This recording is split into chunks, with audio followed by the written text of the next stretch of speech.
In today's economy, voters' vibes battle with clear-cut data. This is bizarre. It's not connected to reality, and the Wall Street Journal is exactly right. It's so much misinformation spewed out there that people are believing the lies, even though their own economic situation is good. But was it? Was their economic situation good?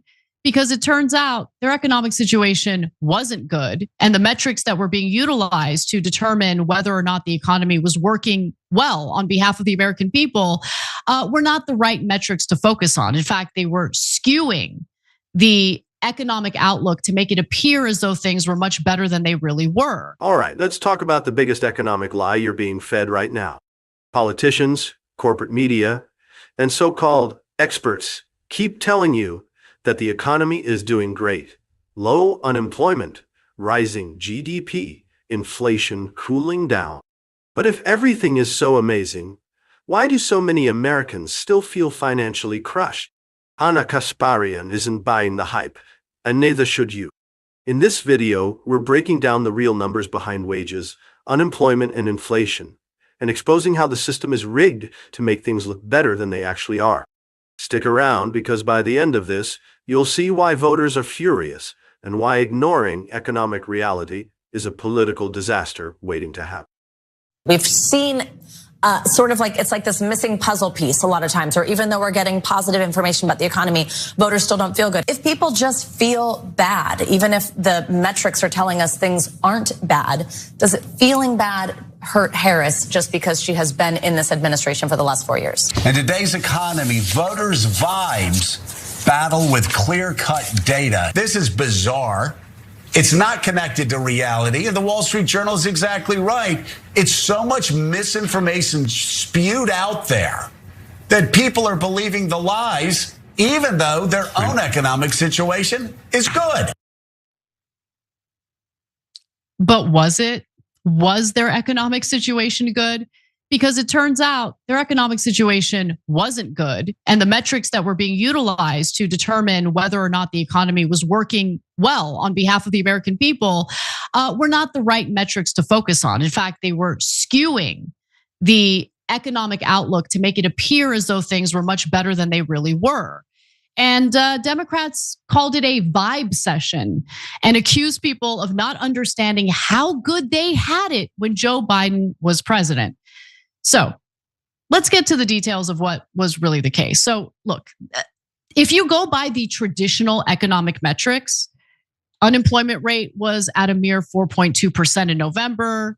Real GDP rose 12.6%. Productivity improved, and inflation fell from 7.2% in June of 2022 to 2.4% in November of 2024.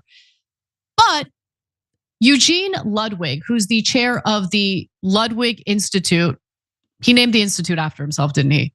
It's okay, I'm not judging, but Ludwig Institute for Shared Economic Prosperity, and also a former US comptroller for the currency, disagrees with the whole vibe session narrative. And he talks about it in his latest piece for Politico titled, "Voters Were Right About the Economy, the Data Was Wrong."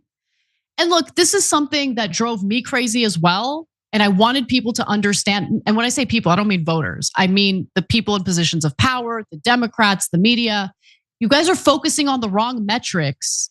And when you tell people who are struggling economically that they just need to shut up and feel grateful for how awesome the economy is, that leads to political backlash. And I think Democrats suffered from that in this last election cycle.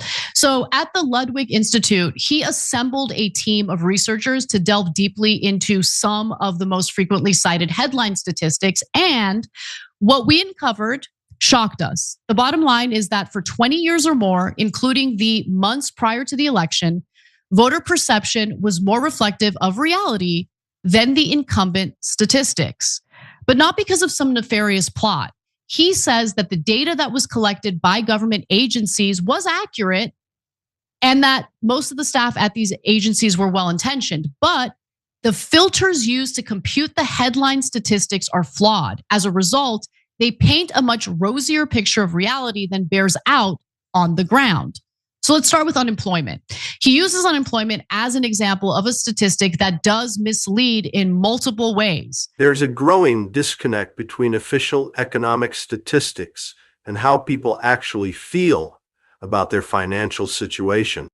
Mainstream media and government reports often paint a rosy picture of the economy, citing low unemployment, rising GDP, and declining inflation. Yet, if the economy is supposedly thriving, why do so many Americans still feel financially strained? This tension has led to what some call a vibe session, where voters' negative perceptions seem to contradict positive economic indicators. But this isn't just about feelings, it's about reality. Many people are experiencing hardships that are not reflected in the data, and dismissing their concerns only fuels resentment toward those in power. Telling struggling Americans that they just don't understand how good they have it is a surefire way to alienate voters and deepen political divides. So first, it counts as employed the millions of people who are unwillingly underemployed. That is, people, for example, who work only a few hours each week while searching for a full-time job. Second, it does not take into account many Americans who have been so discouraged that they are no longer trying to find a job. Finally, the prevailing statistic does not account for the meagerness of any individual's income. Thus, you could be homeless on the streets, making an intermittent income and functionally incapable of keeping your family fed, and the government would still count you as employed. So that's how the statistics get skewed. And I have more examples that were provided in this excellent piece that I highly recommend you guys all read. But John, I want to stop and get some comment from you.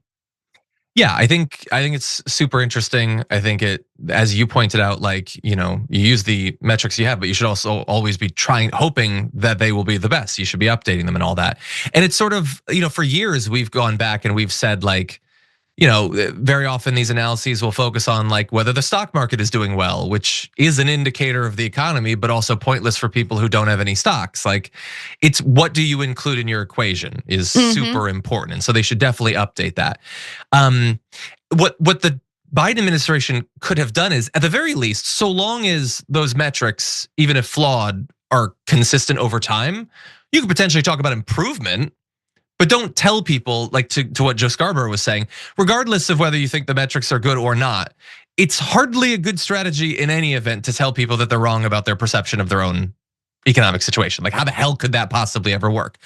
That said, there is definitely a component of how people feel about the economy that isn't 100% about their own raw evaluation of their own condition.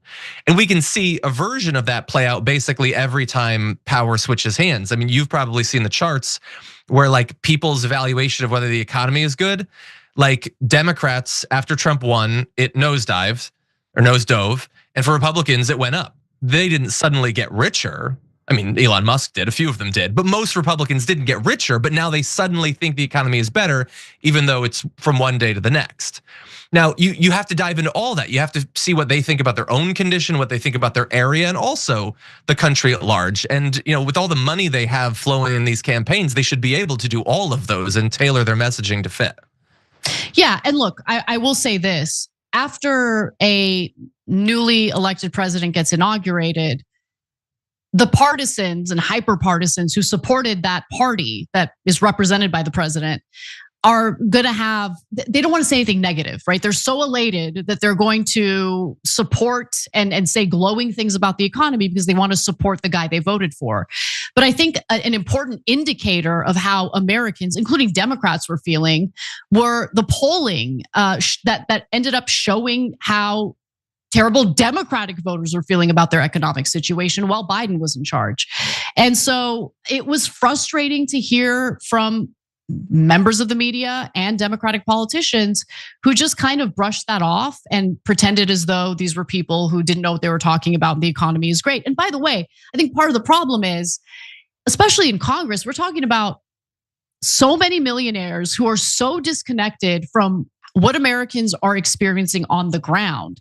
And I think that disconnect makes it difficult for them to message about what the reality is, right? Or even acknowledge what the reality is. And by the way, if you filter the statistic to include unemployed people who can't find anything but part-time work or who make a poverty wage, roughly $25,000 a year, the unemployment rate or the percentage is actually 23.7%. That is insane. That's insane. So think about that and compare it to the mere 4.5% unemployment rate. In other words, nearly 1 of every 4 workers is functionally unemployed in America today. Hardly something to celebrate. At the core of the issue is the way economic data is collected and reported. The unemployment rate is often cited as a key indicator of economic health, yet it fails to account for millions of underemployed and discouraged workers. If you're working a few hours a week but desperately searching for a full-time job, the government still considers you employed. If you've given up looking for work entirely because opportunities seem non-existent, you're simply left out of the equation. According to official reports, the unemployment rate in November 2024 stood at just 4.2%. But if we included part-time workers who want full-time jobs and those who have stopped searching, the real unemployment rate would be closer to 23.7%. That's nearly 1 in 4 American workers functionally unemployed, an economic crisis hiding behind misleading statistics. Wages are another area where the numbers fail to reflect reality. Government data suggests that the median American worker makes around $1,900 per year. But this statistic only includes full-time employees and completely ignores part-time workers and unemployed job seekers. When all workers are factored in, the true median wage drops to $52,500, meaning that workers are actually earning 16% less than official reports indicate. This distortion makes it easy for politicians to tout wage growth while ignoring the financial struggles of millions of Americans working multiple jobs just to make ends meet. And when inflation is factored in, purchasing power has eroded even further, leaving many people worse off than they were a few years ago. So we'll see how that plays out. But I want to get into one other element of this piece, and it has to do with wages, the money that Americans are earning. So Ludwig says those stats related to wages are also skewed and misleading. The prevailing government indicator, known colloquially as weekly earnings, tracks full-time wages to the exclusion of both the unemployed and those engaged in typically lower paid part-time work. Today, as a result, those keeping track are led to believe that the median wage in the United States stands at roughly $61,900. But if you track everyone in the workforce, including part-time workers and unemployed job seekers, the results are obviously different. So our research reveals that the median wage is actually little more than $52,300 per year. American workers on the median are making 16% less than the prevailing statistics would indicate. And his models also go into inflation and how it's actually much worse than we're all led to believe. So please read this piece. It's in Politico and it's excellent. And it's one of the rare instances where someone actually took the time to be real about what Americans are experiencing with our economic situation. And it feels good to be heard, to be seen, because I think a lot of American workers have been ignored, neglected, and made to feel crazy over what they have experienced on the ground. For politicians, particularly Democrats, ignoring voter concerns about the economy has proven to be a costly mistake. Many Democratic leaders and media figures insisted that the economy was improving and that voters simply didn't appreciate how good things were. But this condescending approach only alienated people who were struggling to pay rent, afford groceries, or find stable jobs. It's no wonder that many Americans, including Democrats, expressed deep dissatisfaction with the economy under the Biden administration. When leaders dismiss real economic pain as a misunderstanding, they lose credibility, and voters start looking elsewhere for leadership. Part of the problem is that many politicians are completely disconnected from the financial struggles of ordinary Americans. In Congress, where millionaires make up a significant portion of lawmakers, economic hardship is an abstract concept rather than a daily reality. It's easy for wealthy politicians to claim the economy is booming when they aren't affected by skyrocketing rents, medical bills, or grocery costs. But for the working class, these issues are very real, and when political leaders fail to acknowledge them, they create a dangerous sense of distrust that fuels voter resentment. If policymakers and the media want to regain public trust, they need to stop relying on outdated and misleading economic indicators. The way we measure unemployment, wages, and inflation must be reformed to better reflect the realities of everyday America. It's not enough to cite GDP growth or a low unemployment rate while ignoring the millions of people struggling to get by.